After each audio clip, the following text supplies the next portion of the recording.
Hey there everyone, welcome back to the channel. More face stuff coming at your face today because we have a brand new legendary banner that's about to drop in like a week, give or take. But we'll have a trailer before that, so naturally we're going to take a look at what the possibilities are that we're going to be seeing on here.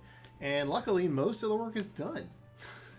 Because if you remember, we had that midpoint kind of banner with Awakening Anna and other units that were also on that banner, one of which is Mirabilis, and it was noted that she would be in the pool for the red on this month's end banner. And that means, with all of that said, we only have 3 slots that are open, and that's a lot of open, like, it's not a lot of open slots. It's very much the opposite of being open, because there's really only a handful of candidates that would fit.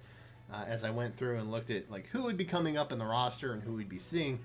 So quick rundown of June heroes. There's a lot of them. We know that Sothis and Mirabilis will be back in red. Blue is completely full up with Peony, Chrom, and Azura. Green has Yoon and Lynn in its pack, and then Colorless is hosting Robin and Duma. That's it. That's 3 open slots. 1 in Colorless, 1 in green, 1 in red. Boom. Done. That's it. So luckily, my job this time around was a little bit easier, I think, I want to say. So, yay. That's helpful. The downside is that I think we're looking at a green legendary candidate this month. At least I'm hoping. Looking forward a little bit, next month, red is actually full up. So there is also a pretty distinct possibility that this month we're looking at a red hero. And maybe they skip over who I think is likely to be on there. So I'm kind of covering that as well. There's a 2-prong approach here. So I have 3 candidates that I think are likely legendary-ish candidates, and then one of them kind of fills both the red and the green mold.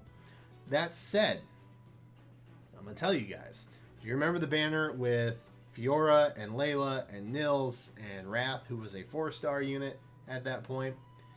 That banner is in trouble. Because if you've noticed, we have been on a backlog of blue units reappearing in these banners because for whatever reason they get full up.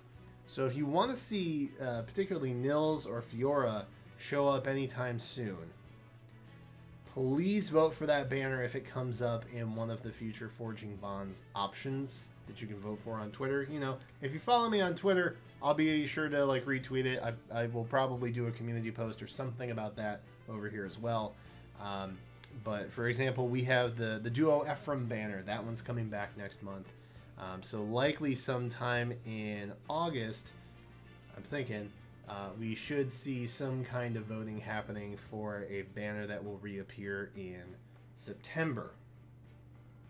Please make it that banner, because that banner is getting hit excessively hard by options of who is appearing back when. And it's particularly that one because it had 2 5-star exclusive blue units who are not likely to see the light of day. Nils particularly, it might be another month or 2 before we see him. Fiora, I think, is likely to just end up on a skills banner of some kind. So if that banner in particular was important to you, and Layla is super good, so I don't know why you would not want to have a Layla banner. It's crazy. Obviously, we don't know what it's up against. Anyway, that's my pedestal that I will get down off of now. But just be aware that that is something you should be thinking about as well as we kind of go through these, because the space is getting less and less. The next several months, in fact, there is a maximum of 4 potential slots that are open for any kind of 5-star exclusive normal hero to reappear in these banners. So, with that said, crunch time. So keep that in mind. Just be thoughtful of that. And I will try and keep you informed as well as to who shows up when and what banners would be better for that. Anyway, that was some side research that I did. Thankfully, the actual predictioning part is pretty easy. So red, obviously we're missing a candidate. Boom, Lysithea. She's next up. We're getting on to that encroaching part of Brave Heroes and stuff like that. There's also the Three Houses anniversary that's coming up next month. So now seems like a pretty good time to put her on here. And I hear some of you thinking, oh, well, what about Avel? Avel, I'm still pretty convinced is going to be on the Form Skills banner. We actually accurately predicted Vengeful Fighter banner, but there were only 4 options, so not really that impressive, to be honest. But we did predict that, so I'm doubling down. I'm going to say that Avel will be on the Skills banner for Forms, and that's why she will not be on this particular banner this time around. So that said, if we do have a Sothis, Mirabilis, Lysithea red pool, that's a very strong pool, and I would recommend pulling on it, because why wouldn't you? Lysithea, I think a single copy of Lysithea can likely solo most normal aspects of the player game modes that we have. So like story, Tempest Trials, whatever, just not the PvP type stuff. Well, even then though, like Arena and Ether Raids and things like that, Lysithea is still very good. She's probably a top 10 unit in the game. Probably. So just keep that in mind. Blue, there's nobody there. No one's in blue. Everybody hates blue. I'm just kidding. Blue's actually really solid. I did have someone in a live stream recently ask, should I pull this month on this legendary banner? My response was, of course, we'll wait until we see what's actually on the banner. But as far as blue goes, blue looks pretty darn good. Peony is a great support unit, and she can also be pretty offensive as well. So that's kind of nice. Azura, what do you say about like one of the best dancers in the game? What else do you say to that? And then, of course, Chrom, who is just Chrom here. There's a car alarm going off outside because people don't remember how to operate cars after a pandemic. But Chrom is one of those it's pretty good. So you should definitely be on the lookout for him. Green. I'm going to get to green in just like a hot minute because, frankly, green is what I think we're going to be looking at for a legendary. And then Colorless. Eleonora, it makes perfect sense, right? Because Eleonora is the only one from that Tokyo Mirage Sessions pool that has not had a rerun yet. So that's where that stands. Memoria has actually been back multiple times now. She's recently on that Vengeful Fighter banner. And I don't know. I feel like Ellie's kind of getting the shrug off, and I'm not happy about that.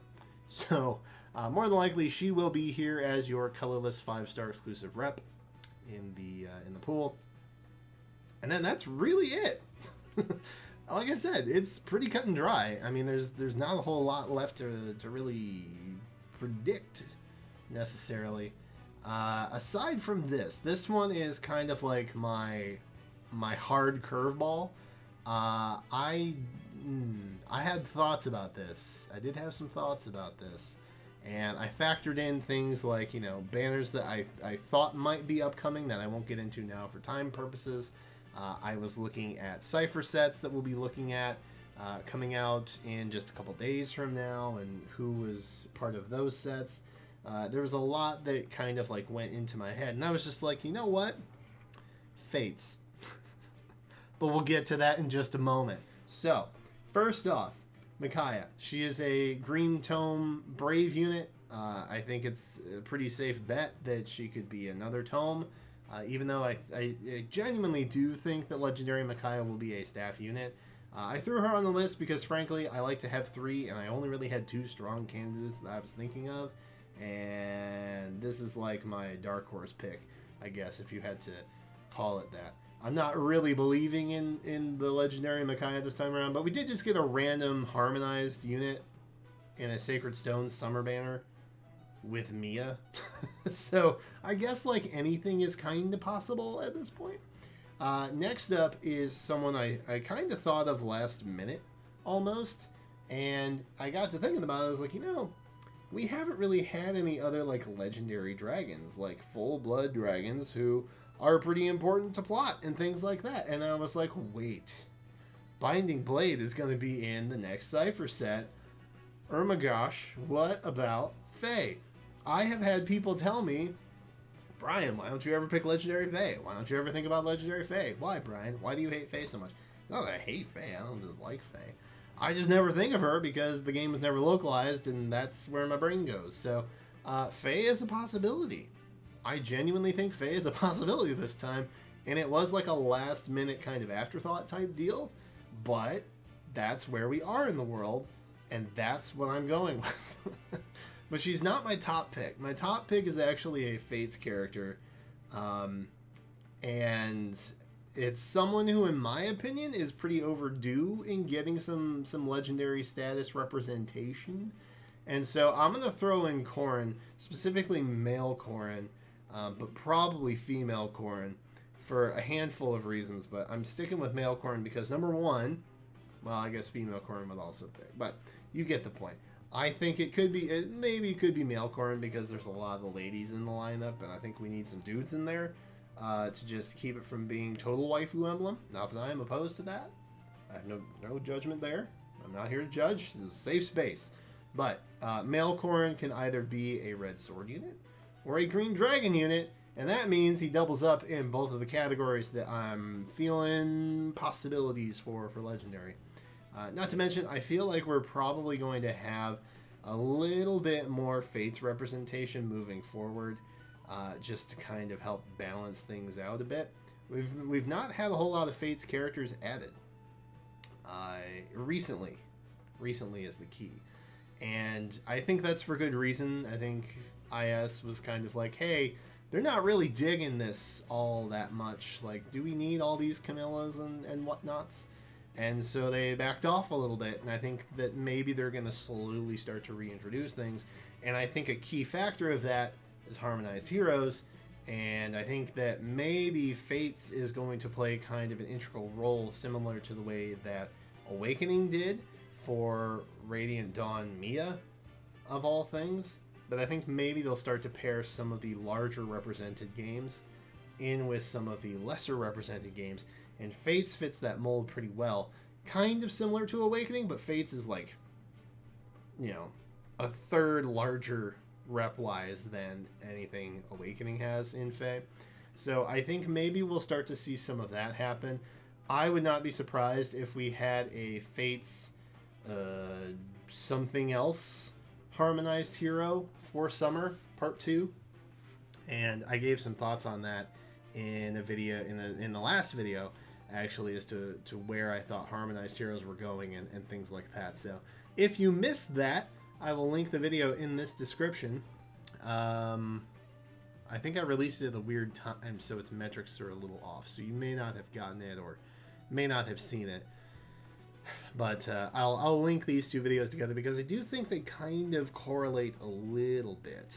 Not a lot, but a little bit at least. So that said, I'm sticking with Corrin.